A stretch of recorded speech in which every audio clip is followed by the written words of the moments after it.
अस्सलाम वालेकुम everyone, welcome to my channel the pure love stories. तो कैसे हो आप सब मेरे दोस्त? मैं भी ठीक हूँ। तो चलिए शुरू करते हैं कहानी तुमसे प्यार हुआ। प्रीवियस पार्ट में नहीं बोलूँगी, सीधा स्टोरी पे चलते हैं।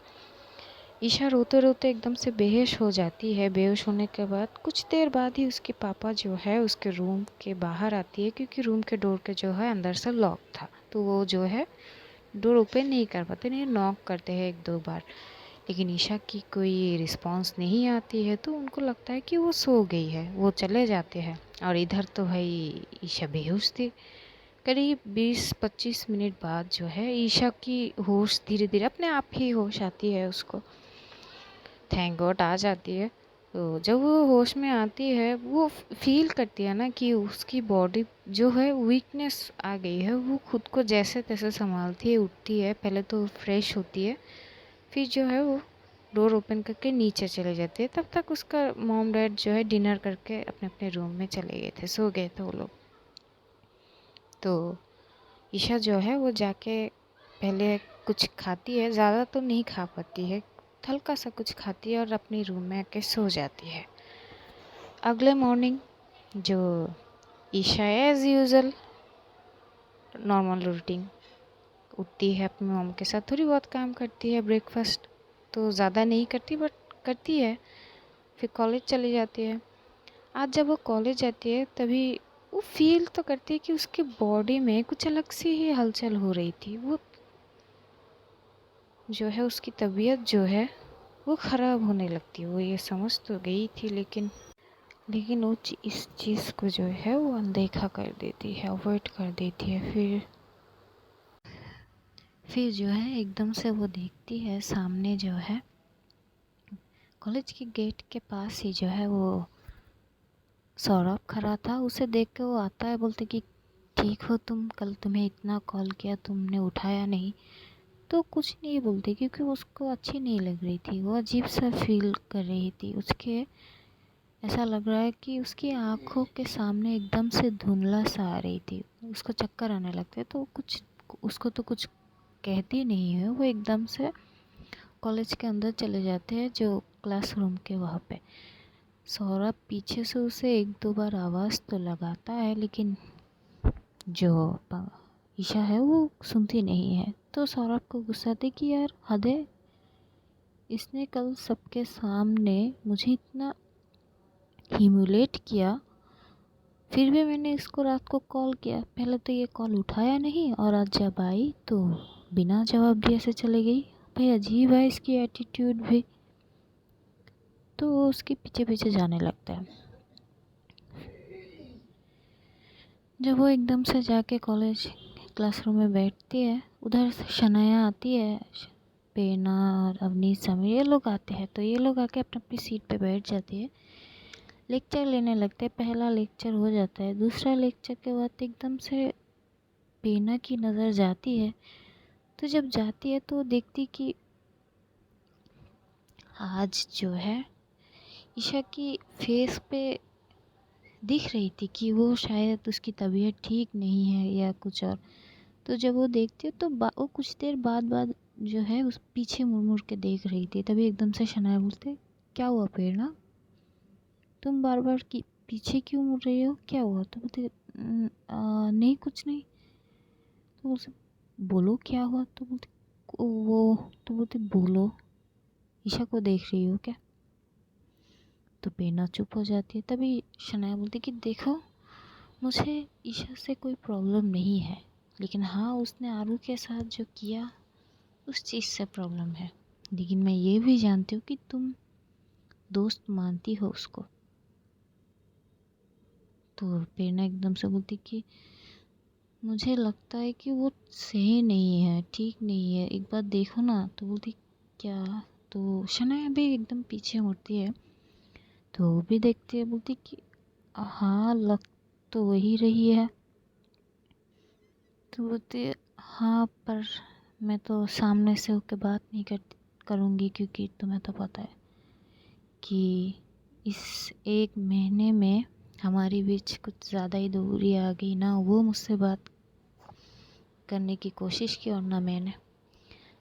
तो शनाया भी बोलती कि ठीक है, हम भले ही ना नहीं करेंगे बात, मैं कुछ करती हूँ, अभी फ़िलहाल लेक्चर पे ध्यान दो। तो ये लोग जो है अपनी अपनी पढ़ाई करने लगते हैं। इधर ईशा पूरी कंसंट्रेट करने की कोशिश तो करती है, लेकिन जब भी वो अपनी दिमाग में ज़ोर डालती है, उसकी एकदम से आँखों के सामने धुंधली सी आ जाती है। जैसे तैसे करके 3 लेक्चर तक हो जाती है सब कुछ। तब जब एकदम से लंच आवर होती है, सब लोग जाते हैं। शनाया जो है वो पहले पेना और समीर जो है वो चले जाते हैं, फिर अवनीत और शनाया ये लोग पीछे रहते हैं। तो जब ये लोग एकदम से निकल रहे थे तो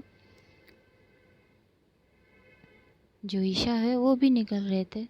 तो ये दोनों साथ चलते हैं, आगे शनाया थी, पीछे ईशा थी। तो जब चल रहे थे तो ईशा को अब एकदम से ज़्यादा चक्कर आने लगते हैं। वो कुछ देख ही नहीं पा रही थी, उसकी आंखों के सामने एकदम से सब कुछ धुंधली सी हो गई थी। जैसे तैसे करके वो करीब 1-2 क्लास जो है रूम पार करके जाती है। तभी एकदम से जो है शनाया कुछ चीज़ के लिए एकदम से रुकती है, अपने शायद फ़ोन या कुछ चीज़ के लिए वो थोड़ी देर के लिए रुक जाती है। तभी एकदम से जो जाती है ईशा, उसके साथ थोड़ा सा वो धक्का लग जाती है और वो एकदम से गिर जाती है। शनाया एकदम से बोलती है कि व्हाट द। तो जब वो पीछे मुड़ती है तो देखती है ईशा जो है वो ज़मीन पे गिरी हुई है। तो वो एकदम से बोलती, तो नीचे झुकती है, वो बैठती है और ईशा को जैसे तैसे वो अपनी जो है लैप पे उसकी सर रखती है और उसका फेस को पकड़ कर बोलती है, ईशा आई ओके। तभी उधर से एकदम से प्रेरणा जब शनाया की लेट हो रही थी तो एकदम से उस साइड पे आती है। तो जब वो देखती है तो देखती है ईशा तो नीचे गिरी हुई है। तो जो है वो एकदम से जाती है भाग के, उसके साथ समीर भी था। तो वो लोग भाग के जाता है। जो समीर के पास एक बोतल था तो अभी बोलता है यार बोतल दे, तो वो बोतल लेता है, वहाँ से पानी जो है उसके फेस पे थ्रो करते हैं ईशा की। लेकिन ईशा तो उठ ही नहीं रही थी। तभी शनाया बोलती कि ये तो बेहोशी से हॉस्पिटल लेना पड़ेगा। तभी समीर बोलते हैं हम क्यों ले जाए, हम क्यों ले, तुम लोग क्या भूल गई हो इसने आरवी के साथ क्या किया है, हम नहीं ले जा सकते, इसके बॉयफ्रेंड कहाँ है। पेना इसको, तो पेना बोलती कि मुझे क्या पता इसका बॉयफ्रेंड कहाँ है, मैं थोड़ी ना इन सबको खबर रखती हूँ कि इसका बॉयफ्रेंड कहाँ है, क्या कर रहा है।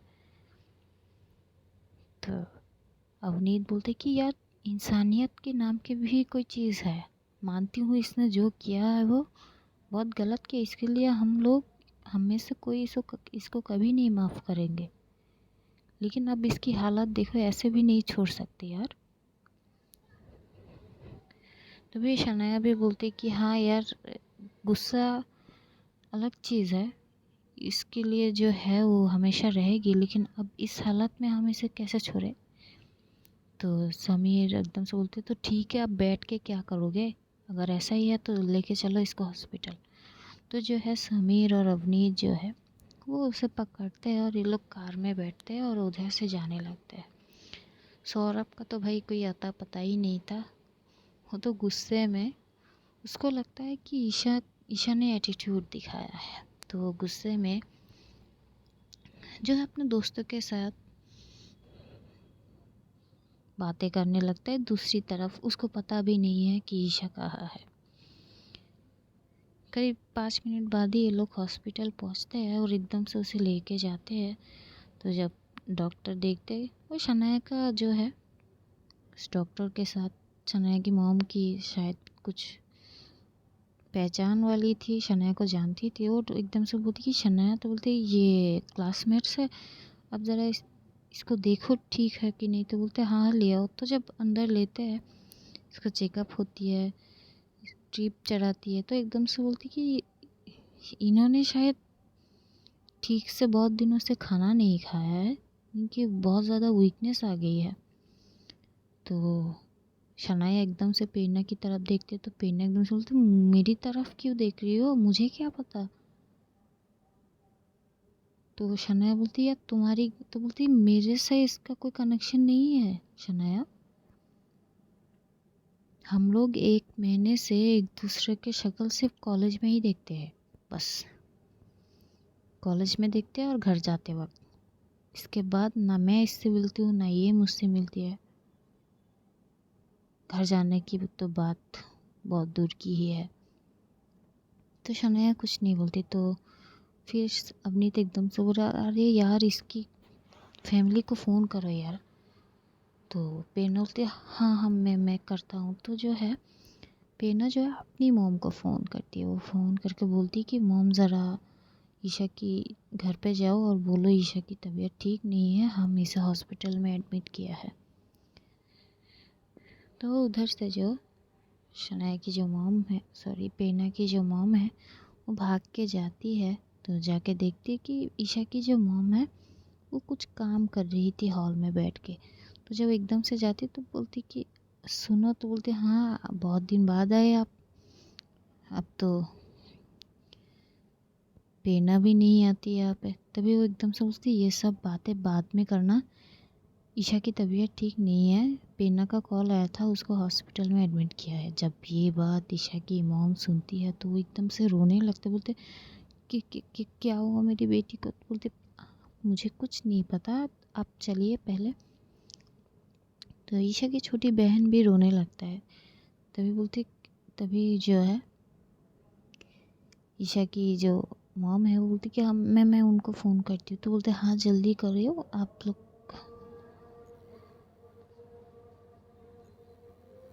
तभी जो ईशा की मॉम है वो ईशा की डैड को फ़ोन करती है और सारी सिचुएशन बताती है। तो ईशा की डैड बोलती कि तुम जल्दी जल्दी पहुँचो, मैं यहाँ से पहुँचती हूँ। तभी पेना की मॉम भी बोलते कि चलिए मैं भी चलती हूँ आपके साथ। तो ये लोग जो है वहाँ पे जाते हैं हॉस्पिटल। तब तक ईशा की डैड भी आ चुके थे। तो जब देखते हैं अपनी बेटी की हालत तो एकदम से बोलती, ये इसको क्या हुआ, ये सब कैसे हुआ। तभी एकदम से जो है पेना बोलती कि अंकल कुछ पता नहीं है, हम हमारी लंच पीरियड चल रही थी, ये कैफेटेरिया जा रही थी तभी एकदम से गिर गई। तो डॉक्टर से बात करते तब तक ईशा की मॉम भी आ चुकी थे।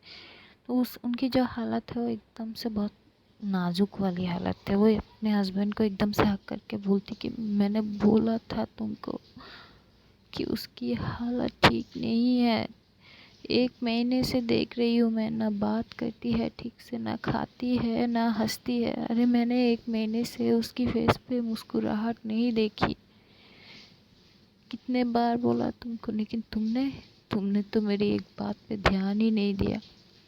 तुम्हारा हर बार वही एक वर्ड, जब उसको सही लगेगी वो बोलेगी। खुश हो गई तुम, अब ठंडी मिल गई ना तुम्हें, देखो अब इसकी हालत। वो जो है पेना जब एकदम से ये सुनती है तो वो शॉक हो जाती है, क्योंकि अब जो है इस 1 महीने में इन दोनों की ज़्यादा कम्युनिकेशन नहीं होती ना, सिर्फ कॉलेज में ही वो एक दूसरे को देख पाती है। उसके बाद घर में क्या होता है, पहले तो दोनों के बीच एक दोस्ती थी तो हाल चाल ये लोग लेते थे, लेकिन अब एकदम से बस कॉलेज में आती है तब भी जो है हमारी पेना उसे अवॉइड करती थी। तो वह ये चीज़ सोचने लगते हैं। तभी एकदम से शनाया उसके पास जाती, बोलती कि तुम्हें ये सब नहीं पता थी। तो बोलती कि अरे यार हमारी बीच समझो शनाया, हमारी बीच अब पहले वाली चीज़ नहीं है।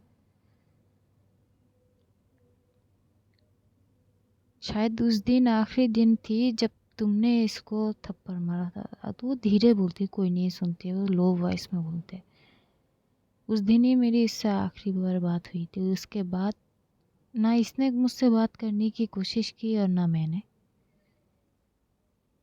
तो शनाया चुप हो जाती। इधर शनाया की मॉम की, सॉरी पे जो ईशा की मॉम की हालत ठीक नहीं थी, वो बस रो रही थी।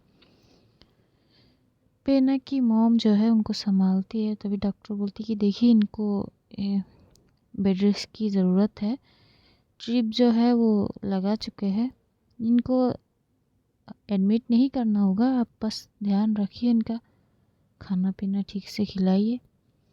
और ये शायद कुछ चीज़ से बहुत डिस्टर्ब है, शायद डिप्रेस है किसी चीज़ को लेके। जब तक वो चीज़ उनकी दिमाग से नहीं जाती ये ठीक नहीं हो पाएगी।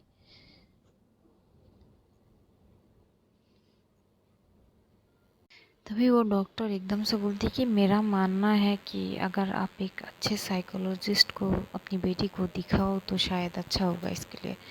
तो जब ईशा की डैड ये सुनते हुए वो एकदम से उस डॉक्टर का कॉलर पकड़ते बोलते क्या मतलब, क्या बोल रहे हो आप, मेरी बेटी पागल लगती है क्या आपको?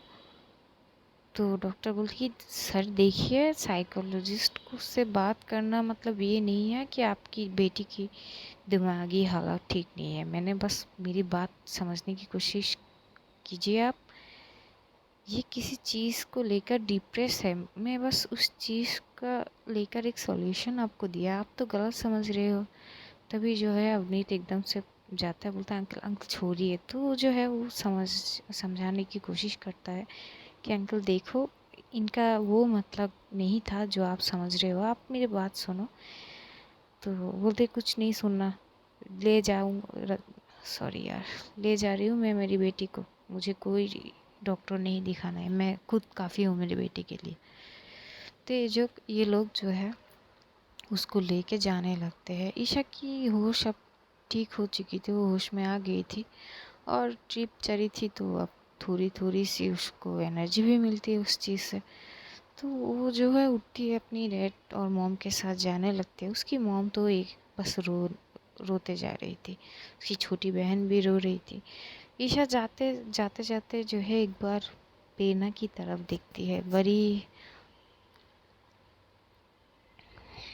लाचारी से वो एक बार पेना की तरफ देखती है। पेना जो है वो देखती तो है कि ईशा उसके तरफ देखती, तो वो जो है अपनी फेस दूसरी तरफ कर लेती है। इस चीज़ से ईशा की आंखों में से एकदम से आंसू गिर जाते हैं। ये चीज़ पेना की मॉम देख लेती है।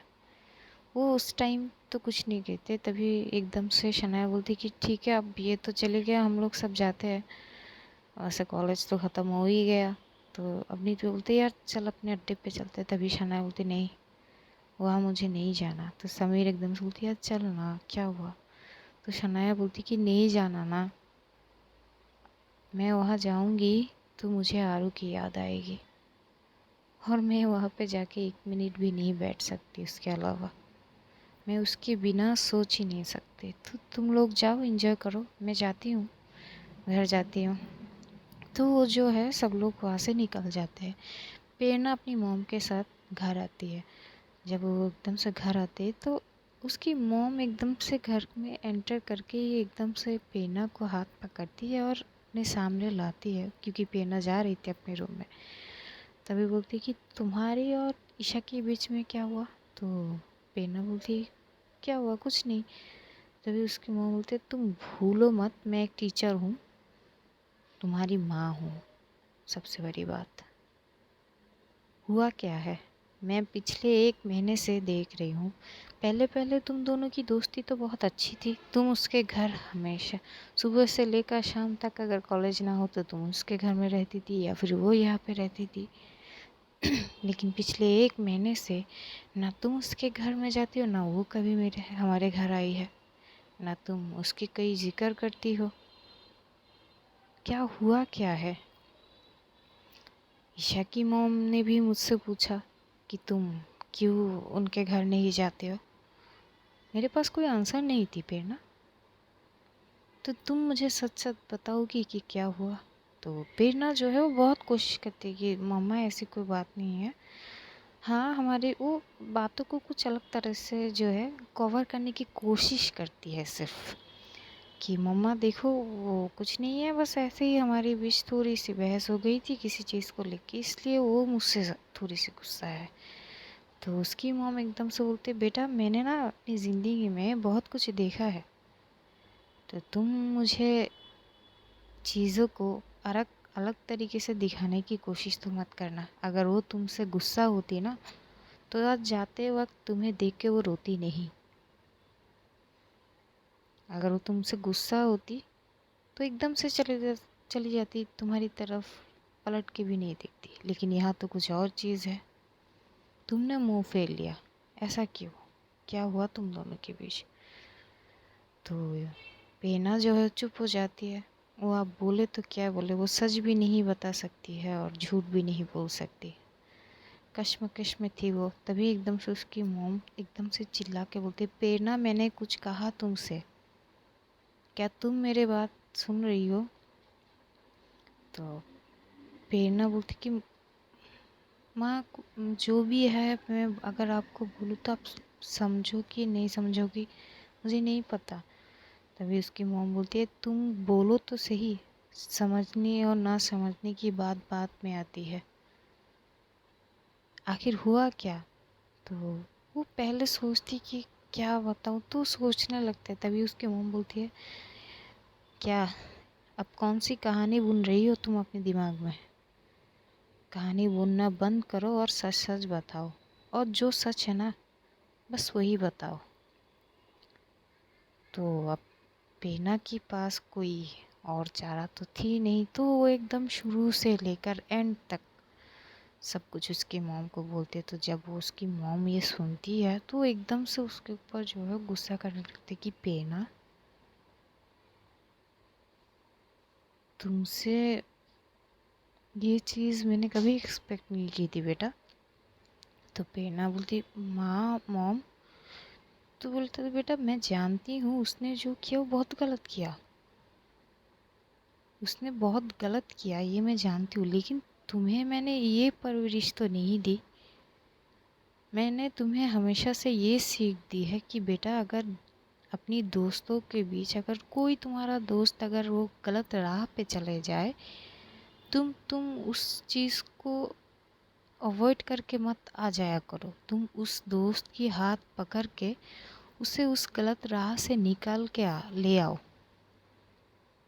ना कि उसे वहाँ पे छोड़ के मुंह फेर लो।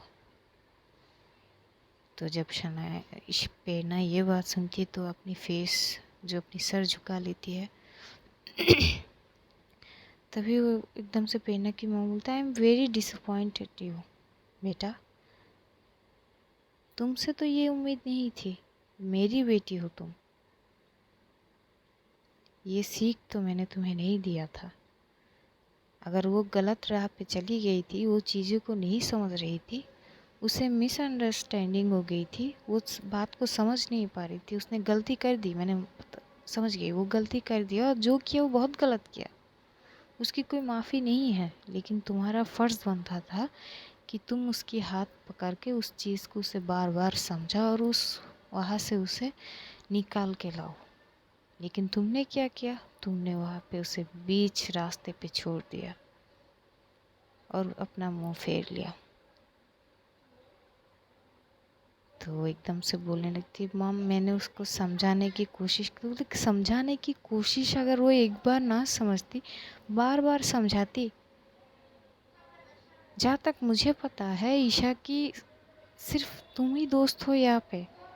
जब से वो शिफ्ट हुई है ऋषिकेश से, तुम ही थी पहली हो। शायद अब तक कुछ इसका कोई दोस्त नहीं है। तो तुम उसकी मॉरल सपोर्ट बन सकती थी, उसको समझा सकती थी। वो एक बार ना समझे, तुम बार बार समझाती, वो समझ जाती। लेकिन तुमने क्या किया? तो ईशा जो है प्रेरणा बोलती कि मॉम आप समझने की, तो बोलती क्या समझने की कोशिश करूँ मैं प्रेरणा? तो वो जो है वो कुछ उससे और कुछ ज़्यादा बहस नहीं करते और एकदम से बोलते अपनी रूम में जाओ प्रेरणा। तो प्रेरणा बोलती, मॉम पे मेरी बात समझ। तो बोलती, प्रेरणा मैंने कहा रूम पे जाओ। तो प्रेरणा जो है चुपचाप अपने रूम पे चले जाते हैं। जब जाते हैं शनाया एकदम से उसको कॉल करते हैं और बोलती कि सब कुछ ठीक है। तो प्रेरणा जो थोड़ी सी इमोशनल हो गई थी, तो वो सारी चीज़ें जो है रोते रोते जो है वो बोलती है।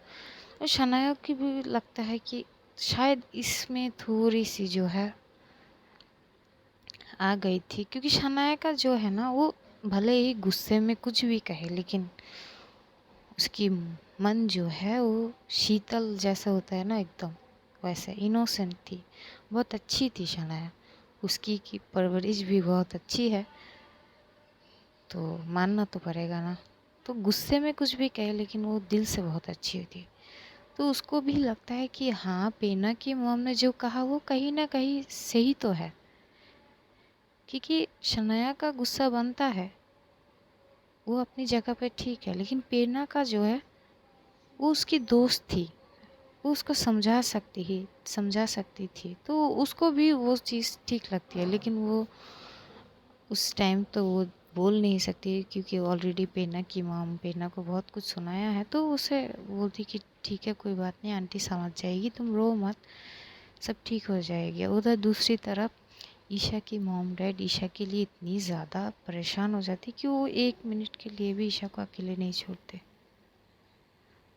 उसके साथ साथ रहते, उसके ध्यान रखने लगता है। उधर सौरभ का बहुत सारा कॉल आते हैं, तभी एकदम से ईशा की वो जो मॉम है वो एकदम से कॉल उठाती है, बोलते कौन? तो सौरभ जब सुनती है आंटी की आवाज़ तो बोलती कि मैं ईशा की फ्रेंड हूँ। बोलते कि मैं आंटी ईशा की फ्रेंड हूँ, क्लासमेट हूँ। ईशा ईशा कहाँ है, ठीक है ना? तो बोलते बेटा वो तो सीख है, हम तो हॉस्पिटल से लाए। तो बोलते अच्छा क्या हुआ? तो बोलते वो वीकनेस आ गई थी। तो वो ज़्यादा डिटेल्स में नहीं बोलते, बस बोलते कि उसकी तबीयत ख़राब है। तो सौरभ जो है बोलते ठीक है आंटी, अगर वो थोड़ा सा बेटर फील करे तो आप बोल दीजिएगा कि सौरभ ने कॉल किया था। बोलते ठीक है। इधर सौरभ जो बोलती कि यार ये लड़की की तबीयत खराब है और मैं ही नहीं जानता। अगले दिन ऐसे ही जो है वो दिन भी जैसा जाता है, ईशा का जो है उसकी मॉम डैड बहुत अच्छी से ध्यान रखती है। फिर ऐसे ही 2-3 दिन जाती है। उधर पेना जो है, पेना मॉम जो है, पेना की मॉम, वो पेना से थोड़ी सी नाराज़ हो गई थी, तो वो ठीक से पेना से बातें नहीं करते। तो ऐसे ही करीब 3-4 दिन जाते हैं। ईशा अब थोड़ी सी बेटर हो गई थी, तो बोलती कि मुझे अब कॉलेज जाना है। तो उसकी डैड एकदम से बोलते बेटा अभी क्यों जाना है, 2-3 दिन और रेस्ट कर लो। तो बोलते नहीं पापा, पढ़ाई का बहुत ज़्यादा नुकसान हो जाएगा, अब ठीक हूँ मैं कॉलेज जाती हूँ। तो बोलती कि ठीक है बेटा, तुम रेडी हो जाओ, मैं छोड़ के आता हूँ। तो बोलती नहीं पापा, मैं कैब कर लूँगी, आप ऑफिस चले जाओ, आपको लेट हो रही है। तो उसका पापा जोर नहीं करते, वो जो है चले जाते हैं।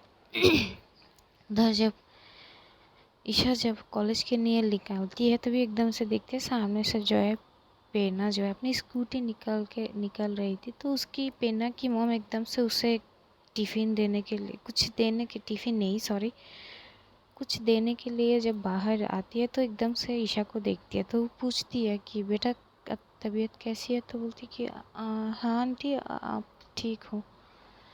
तो वो एकदम से बोलती कि कॉलेज जा रही हो? तो बोलती कि हाँ आंटी, वो कॉलेज जा रही हो। तो बोलते हाँ ठीक है, जाओ, पेना छोड़ देगी, पेना के साथ जाओ। तो ईशा एकदम से बोलती नहीं आंटी, मैं चली जाऊंगी एक कैब करके। तो बोलती बेटा मैंने कहा इसके साथ जाओ। तभी वो एकदम से बोलते पेना। तो बोलती कि हाँ मॉम। तो बोलती कि इसको कॉलेज सही से छोड़ दो और आते वक्त भी ले आना।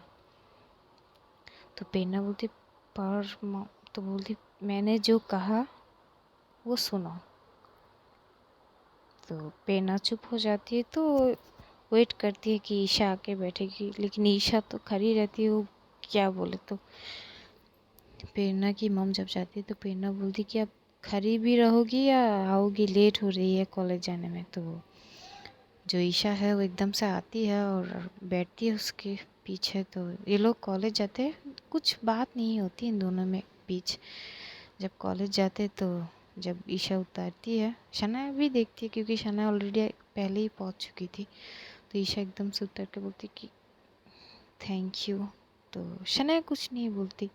सॉरी पेना जो है, सॉरी यार, मुझे थोड़ा नेम जो है, नाम से थोड़ा सा इशू हो जाता है, क्योंकि यार जब स्टोरी बोलना शुरू करते हैं ना तो वो दिमाग में नहीं रहता, वो थोड़ा सा उलझ जाता है। आप लोग समझ लो, प्लीज़ एडजस्ट कर लेना। तो पेना जो है कुछ नहीं बोलती, वो जाके अपनी बाइक जो है पार्क करता है। तभी शनाया एकदम से आते बोलती कि क्या हुआ? तो बोलती कुछ नहीं। तो बोलती कि इसकी तबीयत ठीक है अब? तो बोलती है हाँ ठीक तो है। तो बोलते अच्छा ठीक है, क्या हुआ? तो बोलते कुछ नहीं ना। तो बोलते क्यों गुस्से में क्यों हो? तो बोलते कुछ नहीं, चलो क्लासरूम में जाते हैं। तभी ये लोग जो है सब क्लासरूम में जाते हैं। अवनीत और समीर भी आते हैं। इन चारों में से कोई भी जो है ईशा से बात नहीं करता, ना अवनीत, ना समीर, ना शनाया। पेना तो नहीं करती, लेकिन आज जो है उसकी मॉम की वजह से उसे लाना पड़ा। जब एकदम से ईशा क्लासरूम में एंटर करते हैं तभी एकदम सौरभ उसे देखता है, तो एकदम से जाता है, बोलते कि तुम उसे हक करता है देख के ही। तो जब हक करता है तो ईशा को अजीब सा लगता है, उसे अच्छा नहीं लगता। उसे थोड़ा सा पुश करते, बोलती क्या कर रहे हो? तो बोलती यार क्या कर रहा हूँ, क्या इतने दिन बाद तुम्हें देखा है, ठीक हो ना तुम? तो ईशा बोलती कि ठीक हूँ मैं, यहाँ पे ये कॉलेज है, ये सब यहाँ पे मत करो। और अगर इतना ही तुम्हें याद था, मेरे लिए फ़िक्र होता ना, तो घर जाके देख आते एक बार। तो सौरभ बोलते अरे तुम्हारे मॉम डैड पता नहीं क्या सोचेंगे। तो बोलते ठीक है ना यार, मैं तुमसे कोई क्लैरिफिकेशन नहीं मांग रही हूँ, बस थोड़ा सा डिस्टेंस मेंटेन करो यार, ये कॉलेज है। तो सौरभ को वो चीज़ जो है वो थोड़ा सा उसे हट हो जाता है, वो कुछ नहीं बोलता, वो चुपचाप बैठ जाता है। यहाँ पर जो है सब लोग लेक्चर लेने लगते हैं। लेक्चर लेने के बाद जो है, जो जब पीरियड होती है, लंच आवर होती है, तो सब लोग जो कैफेटेरिया जाता है। तो जब कैफेटेरिया जा रहे थे तो एकदम से जो सौरभ है वो तो बैठ रहा था, क्योंकि उसका मूड ऑफ हो गया था, वो नहीं जा रहा था। तो उसके दो दोस्त आते हैं और आके बोलते क्या रे तुझे नहीं जाना है क्या? तो बोलते यार क्या जाऊँ यार, दिमाग ख़राब करके रखा है। तो बोलती क्या हुआ? तो बोलती क्या हुआ, तूने नहीं देखा क्या यार? 1 महीने से मैं इसकी हर बात मान रहा हूँ, इसके आगे पीछे कुत्तों की तरह घूम रही हूँ, और ये है कि यार कुछ भाव ही नहीं देता, ऐसा मानो मैंने इसका पता नहीं क्या ही कर लिया यार, ज़िंदगी झंड हो गई मेरी। तभी उसके एक दोस्त बोलते कि तू कुछ ज़्यादा ही उसको सर पे चढ़ा के रखा है यार, इतना भी मत कर, इसलिए अब उसकी ये बिहेवियर है। यार एक बात बता, तूने जब इसको प्रपोज किया था तो क्या कुछ फोर्सफुली किया था, कोई ब्लैकमेल की थी क्या तूने? तभी बोलते कि तेरा दिमाग ख़राब है, मैं उस टाइप का लड़का नहीं हूँ कि ब्लैकमेल करके उसको गर्लफ्रेंड बनाऊँ। मैंने प्रॉपर तरीके से प्रपोज किया था यार, आरवी थी उस जगह पे, प्रेरणा भी थी, उन दोनों के सामने प्रपोज किया, उसने हाँ किया, मैंने कोई उसे फोर्सफुली नहीं किया। तभी उसके एकदम से फ्रेंड बोलते तो तब तुझे इतना फिक्र करने की क्या ज़रूरत है, उसने खुद से हाँ किया है, तो अगर रिश्ते में आते हो तो बराबर से निभाओ यार। अगर कोई तुझे हक नहीं देता ना, तू हक मांग उससे, तू क्यों उसको सर पे चढ़ा के रखा है? सौरभ बोलते कि यार बात तो तू सही बोल रहा है, लेकिन मैं करूँ तो क्या करूँ? तभी वो दूसरा जो लड़का होता है बोलते कि सुन, मेरा एक दोस्त है यहाँ पे, जो एक बहुत बड़े कंपनी का जो है, एक इंडस्ट्रियल आदमी का एक बेटा है, जिससे मेरा बहुत उठक बैठक होता है। तो उसका जो है बर्थडे है कल, तो तू उसको उस पार्टी में ले आना, थोड़ा इन्जॉयमेंट भी हो जाएगी, तुम दोनों इसमें शायद थोड़ा सा टाइम निकल पाओ, टाइम स्पेंड कर पाओगे। तो सौरभ एकदम से बोलता, अरे वो नहीं मानेगी यार, कब से मैं ये कोशिश कर रहा था कि मैं उसके साथ थोड़ा सा टाइम स्पेंड करूं, कहीं बाहर जाऊं, लेकिन वो हर बार की तरह ठुकरा देता है मुझे। तभी दूसरा लड़का बोलते यही तो बात है ना,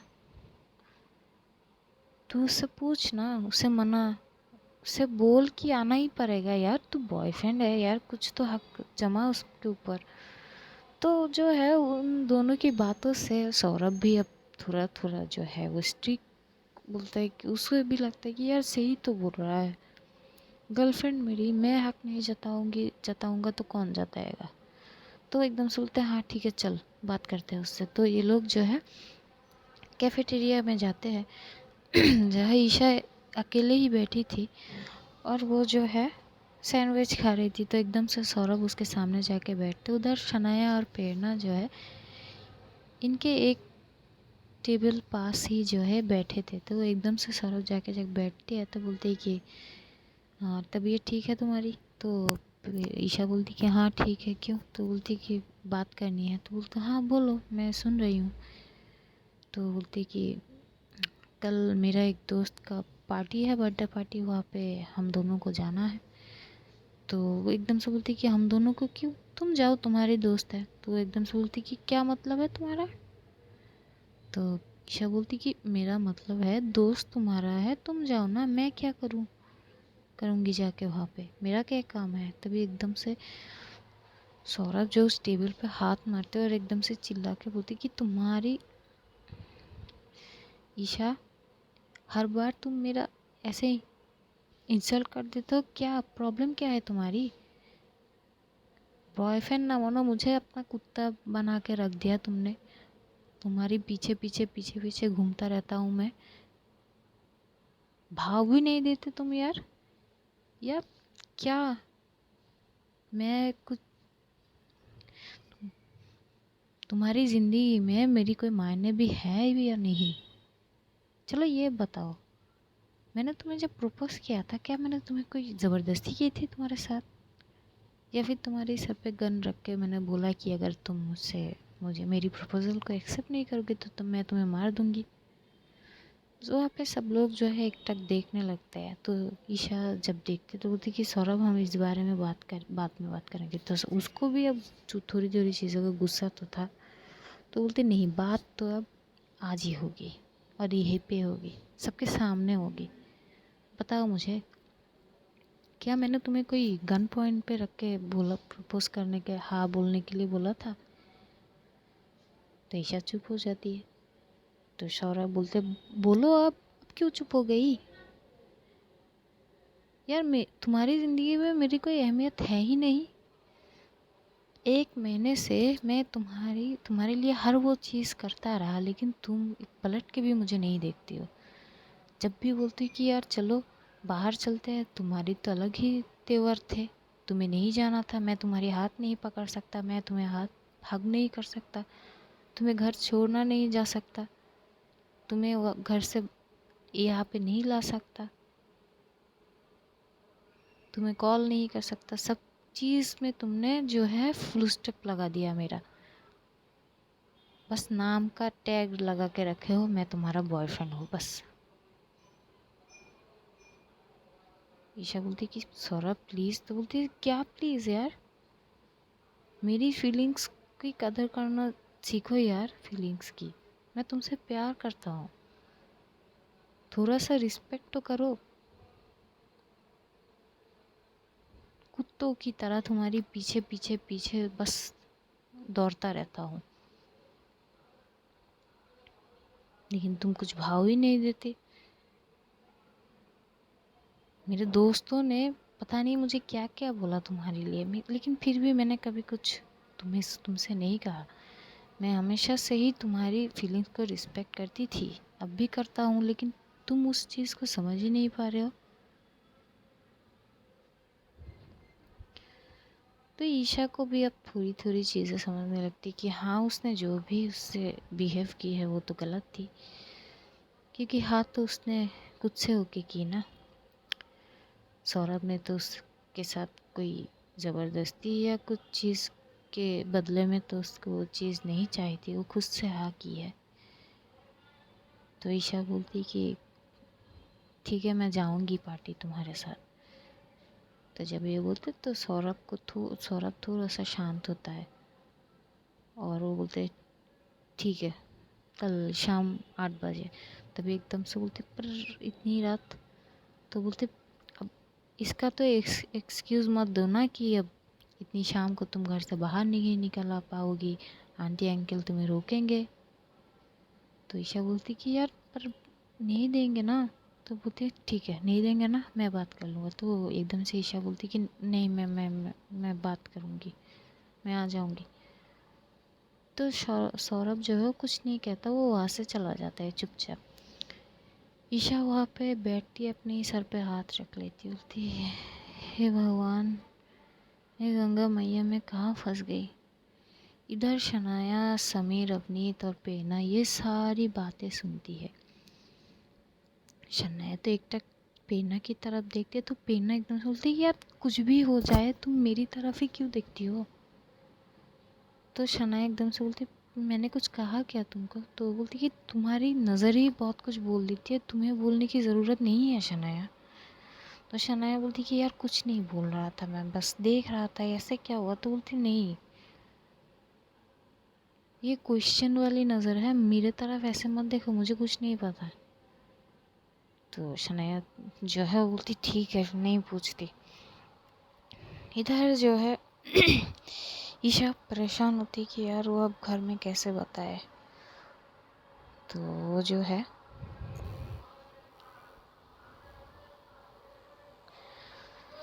तो वो जो है बाकी जो लेक्चर ख़त्म करती है, घर जाती है। तो और एज़ यूजुअल पेना की मॉम जैसे बोली थी, वो पेना के लिए वेट करती है। तो पेना उसे घर तक पहुंचा देती है, लेकिन दोनों के बीच कोई बात नहीं होती।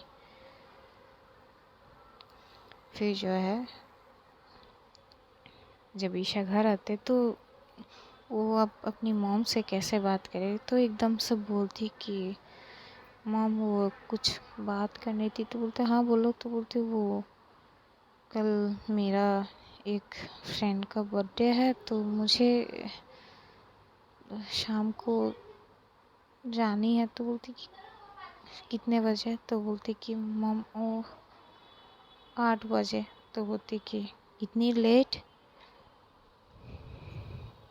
तो बोलती कि मॉम वो 8 बजे ही पार्टी शुरू होगी, मैं जल्दी आ जाने की कोशिश करूँगी। तो उसकी मॉम जो है एकदम से बोलते हाँ ठीक है चलो जाओ, इसमें पूछने की क्या बात है। तो वो एकदम शॉक होती है। तो बोलती कि मम्मा आपको कोई प्रॉब्लम नहीं है। तो एकदम से उसके सर पे हाथ रख के बोलते बेटा मैंने 1 महीने से तुम्हारी फेस पे कोई मुस्कुराहट नहीं देखी। तो अब ना मैं तुम्हें कभी कुछ चीज़ें करने से नहीं रोकूंगी, तुम्हें जो अच्छा लगे ना तुम वो करो, बस खुश रहो तुम, मैं बस यही चाहती हूँ। तो ईशा जो है अपनी मॉम को हक करते बोलती थैंक यू मम्मा। तो बोलती ठीक है। तो ऐसे ही जो है वो दिन जाती है, अगले दिन भी ऐसे जाते हैं। कॉलेज ख़त्म होते हैं, वो घर आती है, रेडी होती है। फिर जो है वो उस जो लोकेशन है उस लोकेशन पे जाते, जो पार्टी का लोकेशन है सौरभ ने दिया था, वो लोकेशन वो जगह पे जाते हैं। तो सौरभ जो है उसे रिसीव करता है। उसने जो है ईशा ने जो है बहुत प्यारी सी ड्रेस पहनी थी, स्वीट देसी जो होते हैं ना, वो कुर्ती वो पहनती है, दुपट्टा बिंदी लगाती है, वो बहुत प्यारी लग रही थी। तो सौरभ उससे बोलती कि खूबसूरत लग रही हो तुम। तो ईशा जो है वो बोलती थैंक यू। तो कुछ ज़्यादा तो सौरभ से बात नहीं करते, वो बस उसके साथ आती है पार्टी में, इधर उधर देखते। तभी एकदम से जो है देखती कि शनाया भी वहाँ पे थी, अवनीत भी था और समीर भी। तो सौरभ भी देखते, तो एकदम से उसका जो दोस्त है वो बोलती कि ये लोग यहाँ पे। तो उसका जो दोस्त है वो बोलती कि यार ये मेरा तो दोस्त नहीं है, लेकिन हाँ जिसका बर्थडे पार्टी है शायद उनका उनका दोस्त हो। तो बोलते अच्छा। तो शनाया जब देखती है कि ईशा भी आई है, तो एक बार तो देखती है, जब दोनों की एकदम से आप आपस की तरफ देखते तो शनाया जो है दूसरी तरफ चली जाती है। इधर जो है बर्थडे पार्टी एज यूजुअल, जैसे अमीर लोग के बर्थडे पार्टी जैसे होते हैं ऐसे ही होते हैं। केक काटने के लिए बोलता है, तो वो जो लड़का है बोलते कि हाँ हाँ केक काटनी है, लेकिन मैं मेरी एक कज़िन है सिस्टर, वो उसके लिए वेट कर रही हूँ। तो आज अब्रोड से आ रही है, पहले वो आ जाए, वो बस आती होगी, पहले वो आ जाए फिर केक काटते हैं। तो बोलते ठीक है। तभी एकदम से जो है सारे लाइट्स जो है ऑफ हो जाती है। जब ऑफ हो जाती है तो एक जो होता है ना, वो सिनेमा की तरह जो एक लाइटिंग होती है, जो एक फोकस लाइट जो है वो एकदम से एक साइड पे जाता है। वहाँ से एक बहुत सी खूबसूरत सी एक लड़की आती है, एक वन पीस में, हॉट सेक्सी वे में वर्क करके आती है। तो जब सारी फोकस लाइट उस लड़की के ऊपर पड़ती तो वो लड़की इतनी खूबसूरत थी कि बाय गॉड क्या ही बोले। वहाँ के खड़े सारे लड़के उस लड़की की तरफ एक टक बस देख रही थी। तो जब आते वो एकदम से आके उस लड़के को हक करते, बोलते कि शिवम हैप्पी बर्थडे। तो बोलते कि थैंक यू यार, तुमने बहुत इंतज़ार कराया, कब से वेट कर रहा था तुम्हारा। तो बोलती कि हाँ बस थोड़ा सा ट्रैफिक जाम में फंस गया था। तो बोलते अच्छा। तभी बोलती कि तो ठीक है, अब लाइट ऑन करो ज़रा, हम केक कट। बोलते नहीं रुको रुको, मेरा दोस्त है वो भी आ रही है। तो बोलते तुम्हारे साथ तुम्हारे दोस्त भी आई है। तो बोलते हाँ। तभी वो एकदम से बोलते आ जाओ यार। तभी वहाँ से एकदम से जो होते हैं ना फायर किड्स जो होते हैं, एकदम से वो लोग जो है वो ऊपर, क्योंकि एकदम से उस टाइम पे ये वो चीज़ होती है, और सारे लाइट्स जो है एकदम से जो है ऑन होती है। तभी वहाँ से एकदम से एंट्री करती है जी एक लड़की, जो फुल जो है सूट वूट में, जीन्स जो है वो पहनती है। एक बहुत खूबसूरत से जो लेडीज़ जो सूट होते हैं वो सूट्स पहनती है, जो रेड कलर की थी। हाथ में जो एक रोलेक्स वॉच थी, लेडीज़ वॉच, और आँखों में चश्मा, हाथ में एक रुमाल बांधी हुई एक लड़की आती है। शनाया जब देखती है तो वो एकदम शॉक हो जाती है, क्योंकि वो लड़की और कोई नहीं आरू होती है। तो चलिए देखते हैं आगे क्या होता है, जानेंगे अगले एपिसोड में। तब तक अपना ध्यान रखना और अपनों का भी ध्यान रखना, और ढेर सारा प्यार बांटना। और हाँ, मुझे प्यार, सॉरी यार, हमें अपनी दुआओं में याद रखना। खुदा हाफिज़।